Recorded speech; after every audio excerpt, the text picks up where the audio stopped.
Sean Guillory attained his Ph.D. in Cognitive Neuroscience from Dartmouth College, where he primarily worked with neurosurgery patients to help improve the mapping of brain functions that were personally important to their lives.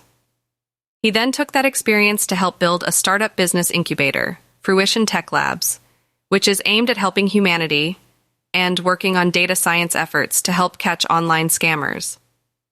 He now focuses on ways of utilizing his background in automation, biometrics, and social science methodology to help with issues within defense and national security. Dr. Guillory is currently a board of director member for the Information Professionals Association and a proud board member for the Mind Science Foundation's Science Committee and the Thematic Task Force lead for the National Science Foundation's Engineering Research Visioning Alliance.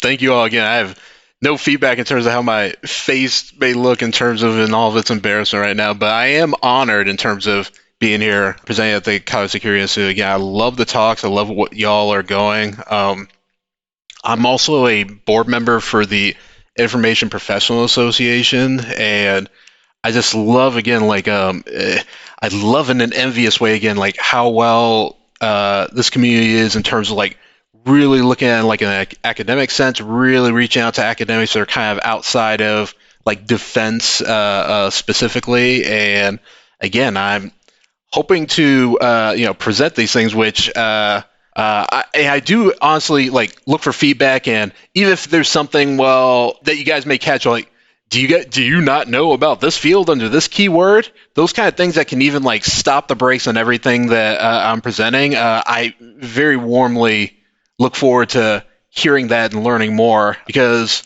like I finished my PhD in 2013, touching in terms of mainly on like the mentorship and helping out with capstones.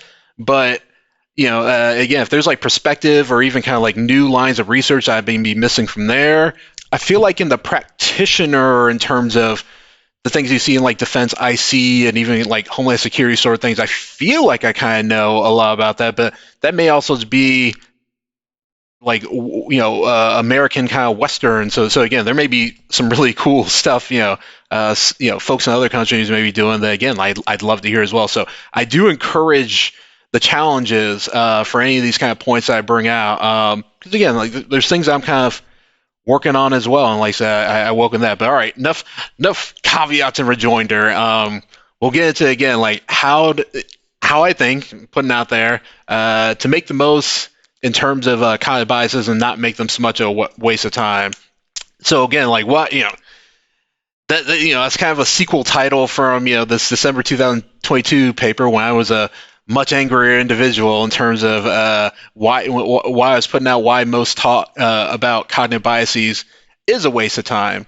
And I'll go through a paper, which the link for the slides are going to be, it's going to be on these slides as well, if it's easier for folks to kind of, navigate by clicking the URL. But again, just to kind of level set, there is a lot of research when it comes to cognitive biases, and a lot of like lists of cognitive biases, like in the dozens and some on the 100, which, a lot of folks have seen, this very fancy, cognitive bias codex that, makes a wonderful screensaver in terms of Buster Benson. I remember when he even did this, it was he called it his paternity leave project. But it was something where he just got like the entire list of biases that were on Wikipedia at the time and did his best in terms of trying to like organize it, not necessarily a taxonomy, but just trying to get some kind of like, somewhat of a superstructure to all this. I don't know if even the kind of organization that ended up going this visualization, something you'd sign off on, but it was just something fun and hobbyistic that he kind of took during, like I said, on his paternity leave. Not saying, again, like academia kind of like ran with it, but just an example, there's a lot of like listings and kind of organizations around cognitive biases. And in terms of like on the cognitive security sense, a lot of like how this applies in terms of weaknesses or vulnerabilities in terms of people things. So a lot of research in terms of this. So again, can't go through a whole survey of that. The list is even bigger now. I think Buster made this.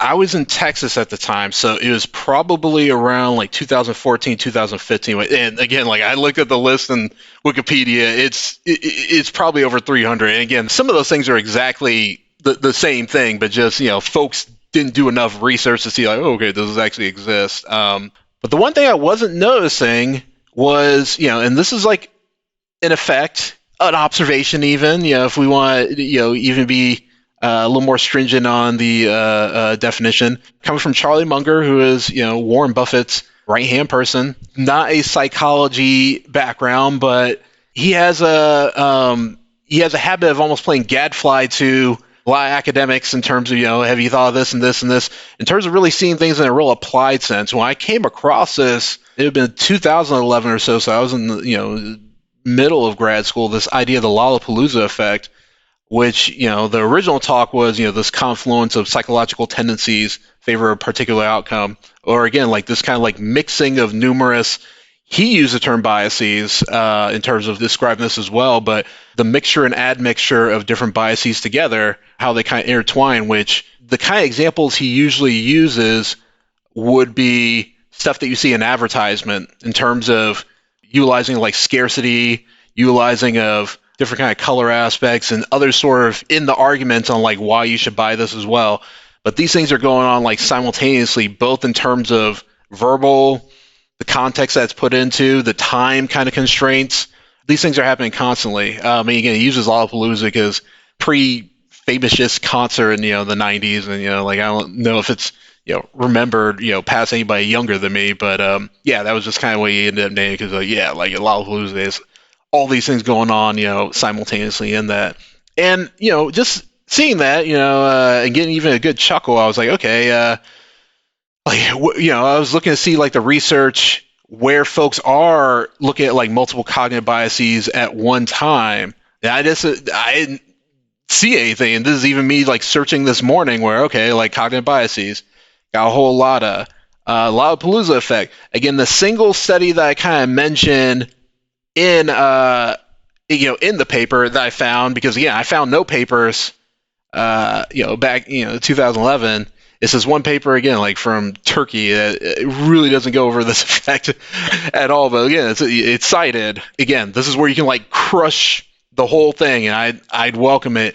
If there are like certain things in terms of like, where are these studies in terms of like more than one concurrent bias or heuristic, preferably I'd see like in terms of like real life ecological valid scenarios, but even in terms of like, okay, the clean sterile lab and looking at like the combinations of these cognitive biases, I can't find that research. All right, how do we again like whittle it down to the things that are real or not? I'll go a little bit, in terms of maybe how we get to some of that.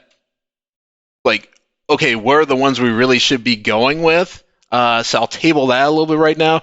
But again, any kind of challenge in terms of like, okay, which one of these biases are real, or which ones that, again, like even in a term and just the most like pragmatically helpful in terms of like how you want to categorize different things. That I'll really get into in a little bit later, like past this initial paper. But again, I accept that challenge, and I said like, I'm with you with the spear in terms of like, okay, which one of these things are actually real? The things that, again, like really describe these things in quote unquote like real life. That's why I said like, since that research isn't getting done, but boy, oh boy, there's a lot of folks that want to talk about these effects to real life, but I don't know in a real life scenario that's maybe not extremely contained. Again, we could talk about scenarios where it really is going to be one bias at a time. I can't think of that, but folks want to talk about how these biases affect things or not in real life. That's why I said most of the talk about cognitive biases is a waste of time, because that research looking at how these things interact, which are most scenarios in real life, that research isn't getting done, and I'm not seeing too much in terms of like folks like looking at it. So that was kind of the controversy. And then if folks were to go down further in the garden path, again, even the idea of a Lollapalooza effect is just not acceptable. There obviously would be more than one depending on not only like the combinations of multiple together, but like some may be like more, it may have more of this kind of bias in this scenario and maybe less than others. So even that kind of quantification is something I think should be looked at. So I just put it out there where if folks look at like these singular cognitive biases as elements or molecules, look at more of these cognitive compounds. So again, not just one Lollapalooza effect and calling any kind of more than one cognitive bias together, a Lollapalooza effect, but actually looking at these kind of cognitive compounds in like a chemical sort of sense, I would think that would have to be the next step. Again, if folks kind of know more about this and have seen this, I just haven't found the right keyword, again, I welcome that. But from there, you would get like really figuring out like the metrics, measures of effect, and the types of observations that are just needed to kind of make up these different cognitive compounds. And then the end of the paper just kind of talks about like different fields this would be helpful for, or even different fields that can really like capture, and it's not necessarily like academic psychology or social science. So that's kind of the original paper, but we're going to get probably like much wider in cognitive biases, and then maybe a little too constrained. So it'll be where kind of paradox will go in a second, but that's the first paper. Now, here I am, not as angry, I suppose, in terms of like how do we not make this a waste of time. This is where we get like really wide at first, because the first thing, which I'm only going to mention two, just for the sake of time, there's probably other things, but how to kind of make these kind of cognitive biases and whatnot and get to kind of the research I think we need is to first remember our individual context, that why we're looking at this in general. And I don't mean like the royal we, or even the unroyal we, just each of us individually, like what is our context? Because I think one search that a lot of folks want to do ideally would be, is there something almost like a universal, I'm the one that made even the chemistry kind of thing with the cognitive compounds, but is there something almost like a periodic table of cognitive biases that we should be seeking in terms of that kind of organization? I would argue in academia, like since it usually is trying to look for universal effects, I can understand why they want to go about it, but I'm not, again, this is just me, I'm not sure how much in terms of on the practitioner side, which again, really knowing your context, that a single universe, it'd be nice, but I'm not even sure if it exists. In the meantime, a frame, just going with a framework, ideally as kind of like a field, and not even like cognitive security field, that's an umbrella, but individual kind of fields in it, just going with your framework, which I'll go through the one framework we've been looking at a lot lately. But again, I'm not sure if it's actually necessarily needed, versus something that may be more needed is really knowing the effects of culture. So something closer to like a world map. There's fields that's not as explored of like cognitive geography. Here's the kind of things you usually see that's in the literature with culture. Like let's take like Gerd Geiger. Like one favorite that he likes to show in terms of like the difference of culture, but it's more like in versus out culture for some of these things of bias, is he would ask the question, which city has the bigger population, Detroit or Cleveland? To folks in the US, one, they take longer to kind of think about it. And they actually don't get that question as much as the folks that he asked in Europe, which they usually get pretty quickly, Detroit. They get it because they usually haven't heard of Cleveland, so they just go with the city that they kind of like heard more. Versus in the U.S., it's it's maybe closer. So that's the kind of usually affects. It's like in and out culture, but there's all these different things, which I've even brought this up to. Like I say, I'll hold off on customer, but more international defense kind of folks in terms of to really understand a culture. Like you want to get almost like the individual building blocks, say memes if you want, but really cultural understanding. Like in terms of narrative, in terms of mythology, in terms of again like memes, phrases, but really try to understand like the different building blocks of a culture, so you can kind of use that for any kind of campaign or kind of thing that you want to do. And I would say that's something akin to like a cognitive security world book that you would have to continuously update with the different sort of cultures. That would be something that I think it would be like worth, at least in my context, in terms of the kind of things I do. I think that would be worth going after even before like a universal kind of periodic table sort of setup. So again, just really kind of know your context is really important. Now, remembering your mission, I take as the second part in terms of like really understanding. And this is coming up in like an upcoming paper of mine. So again, feel free again, like write this down. I'd love to hear your thoughts in terms of some of the things in terms of that. But what do I mean by that? First, just asking, in cognitive security, is it always about the pursuit of truth?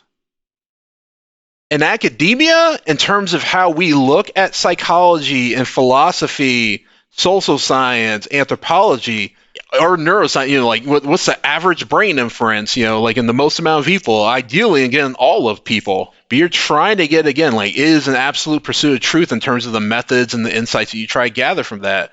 That's always in pursuit of the truth. I'm not sure if that's necessarily the case in cognitive security. I'll go through a little bit more in terms of details, but the one thing I write, which I don't even know if it'll keep in the paper, but I put it as kind of like a subsection. Sometimes it is about, like, do you want to be right or do you want to win? And when folks, this is, again, I promise this is like, how do we look at biases? It kind of takes this perspective change that I don't think this would be too new with this audience. Other audiences, I think, would be some pearl clutching, but it would be something in terms of the akin of, usually when we, again, like how folks think about things, and let's just take a philosophy example. Let's take Descartes' hyperbolic doubt that he uses to kind of, again, like, challenge everything in terms of, like, getting at to, like, what is knowledge, what is truth, and in terms of epistemological sense, and challenging everything, even his own perception, until he gets to, his axiom of I think, therefore I am. And from there, that being the building block in terms of being able to kind of trust everything else in terms of that. So that's getting into what he believes is the truth of, this epistemological, philosophical sort of case. But that same sort of method, instead of wanting to do like a truth pursuit or a pursuit of a truth, folks could use that in terms of pursuit of either advantage or victory, which you would more see in terms of a military sense. You can use that same method to make your adversaries doubt everybody, including, their own teammates, for whatever kind of advantage you want. And there's a lot of these things in philosophy. There's a lot of these things in terms of any kind of method that can replicate in psychology to get a certain effect, or even effect in certain people. You can use with, again, like good user experience, good UI, you could pretty much make folks do that. So it ends up being a mechanism to make folks do what you would want to do.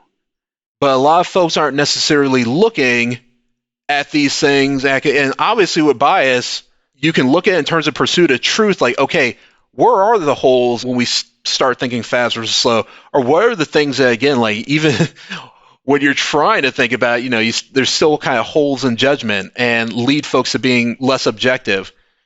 I think it's, without saying, we can go through examples, when we open up the discussion, that can absolutely be weaponized as well, including, again, if you see some biases in some populations more than others. But when folks, again, really start to see the products of academia and this dual use, and almost like it's an armory full of things that can be used, not in the pursuit of truth, but the exact same things can be used in terms of pursuit of victory or pursuit of advantage. And when folks start thinking that way, then you start to see, like, okay, here are the kind of things I need next to either win for a certain mission or even thinking about overall strategy. And I think that's the kind of perception folks need to take when thinking about what to do next with biases and how to make them not a waste of time.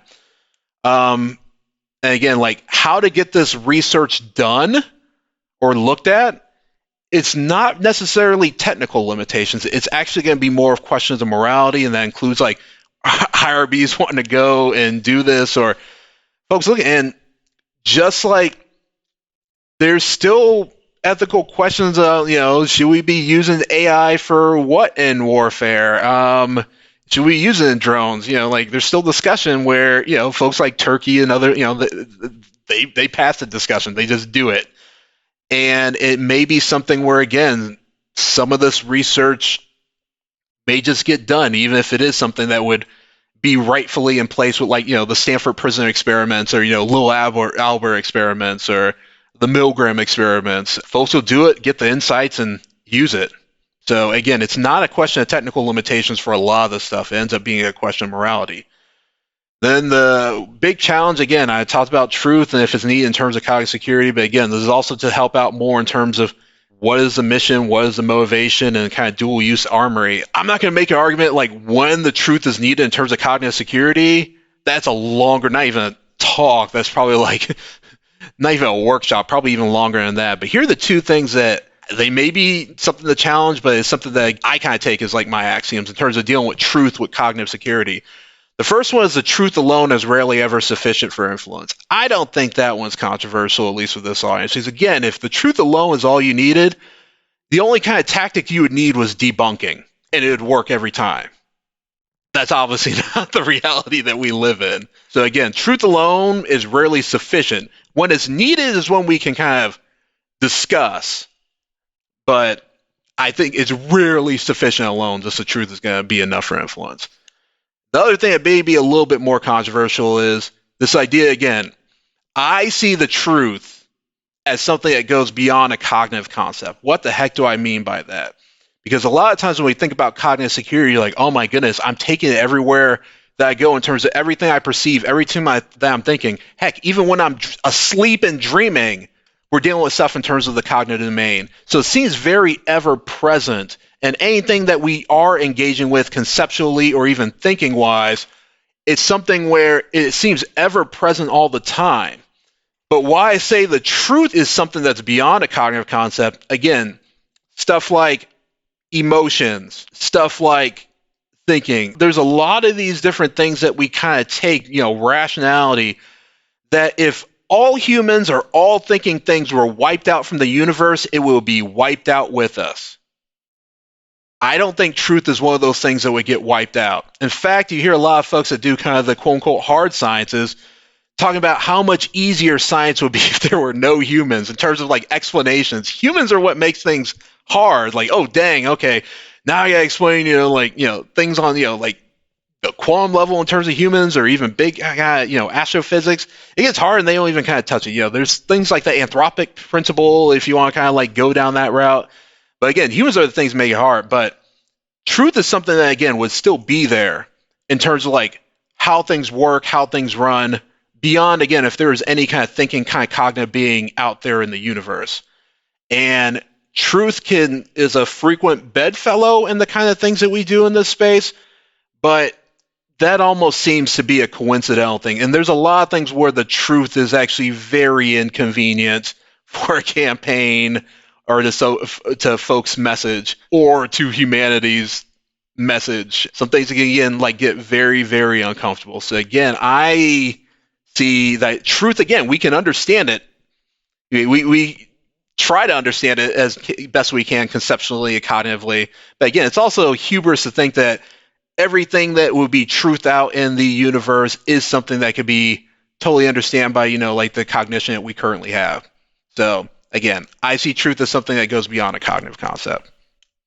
Now, before we hop over to frameworks, again, that was all the thing, like, that's the really broad thing. You're like, wait, where are cognitive biases? These are the things I think we need to kind of like think about before we can really get to, again, like making cognitive biases kind of like useful. I'm going to go to what I think could be a good framework for at least the space that I'm looking at, which nowadays a lot of it is like in the cyber influence kind of operations. I would not say what the things I'm showing you in a second would be even close, even when we start incorporating cognitive biases, to be a periodic table that would be universal. It's just a very helpful framework that I hope to make more helpful in terms of just adding on to it.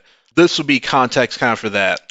But before we hop over to the things with frameworks, in terms of our context, I don't know if a lot of folks know things around like kill chains or some of these kind of frameworks. I just wanted to give a very quick background in terms of the frameworks and that, where again, the needs should be obvious for that shared common lexicon and taxonomy when we discuss different campaigns.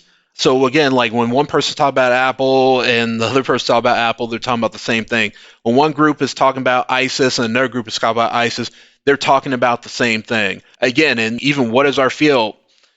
Groups like this and IPA, have went with, cognitive security. Other folks call it cognitive warfare and then cognitive domain operations. And even folks are like, isn't this just PSYOP? So again, like even in terms of some of the naming, isn't necessarily something that's like fully agreed upon. But at least when it comes to understanding campaigns and the kinetic and the cyber, and now trying to get closer to the cognitive security, there are these kind of frameworks that folks are trying to go after. The top dog, which I'll go over like really quickly in terms of cyber, would be MITRE's attack framework.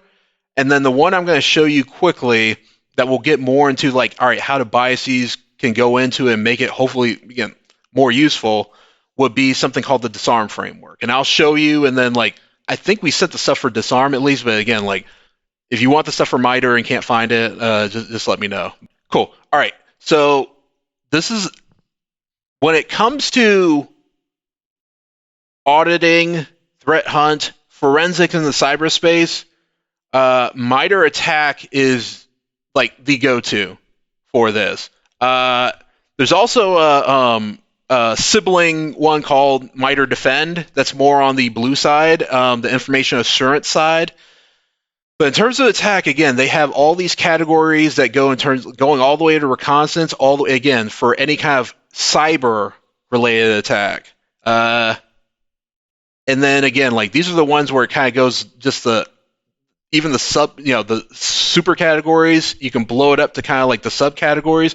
But in terms of our space, let's just look again. There may be, so they have a couple of things with social media that you can use in terms of what they do for searching, because again, you're kind of reconnaissance. Set up social media accounts.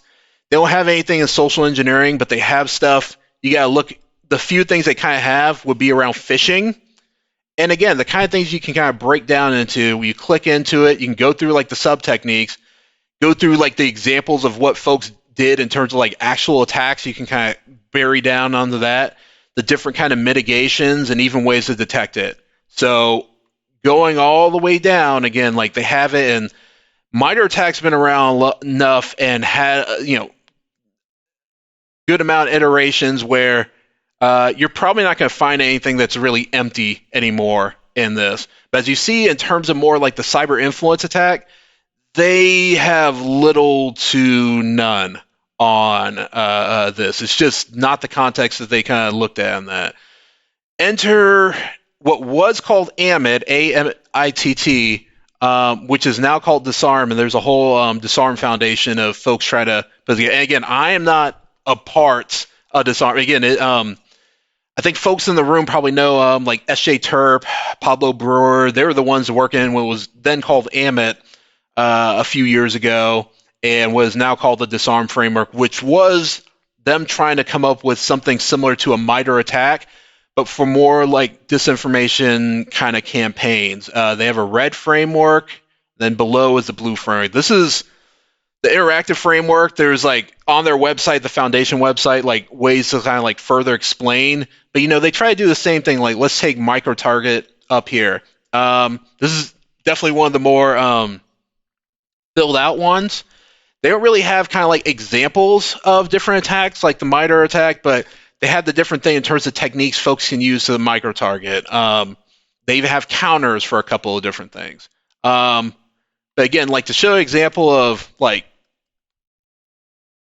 email, which is select channels. Okay. Like email. There's like nothing there. So again, there's still things to kind of fill out. There's still things to add in terms of TTP, and there's still even there's a lot of things to add, and they know it. And again, but for my money, which we have an upcoming paper coming out with Glenn Borski is going to be the lead author on, that we go through a couple of these different, not just regular kill chains in terms of like introducing that to the audience, but also in terms of some of these like cyber influence kill chains as well, including DISARM. So stay tuned in terms of like the other sort of things that are out there. But for my money, not only in terms of how it's trying to organizing and the inclusion of the amount of things it's trying to put in there, but also because both the EU, Alliance of Europe, even NATO are adopting DISARM framework. So it's the one kind of taking the pony right now. And again, these folks are very open to things that could be added, help in terms of adding things, and this is the kind of one that we're kind of going with right now. Now, again, let me check time. To go in terms of like, we're talking about, again, like how to make biases useful. let's even go back to like micro-target, which again, like is one of the more complete ones. The kind of things that are talked about in this are more of the tactics in terms of the outlets. There isn't in terms of the behavioral and even the psychological sort of aspects, that seems missing. And it actually seems like something that needs to be added to also get one of the even bigger things even on this aspect is, okay, I'm marking, the different things, like, okay, this campaign, like create clickbait, this, and I'm doing all the things to map, like all the things that are going on in an active campaign. If, let's say again, this is one that actually has a lot of stuff in it, like say there, we know that the campaign right now is more in that micro target, but we're in the preparation phase and we caught on in terms of intelligence. What do we do? Okay, we do have techniques and counters. Which one of those is the best one to go with?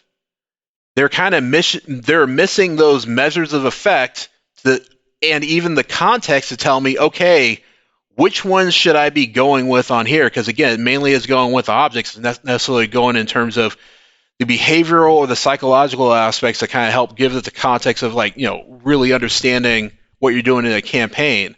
I think those are needed to kind of get to those measures of effect.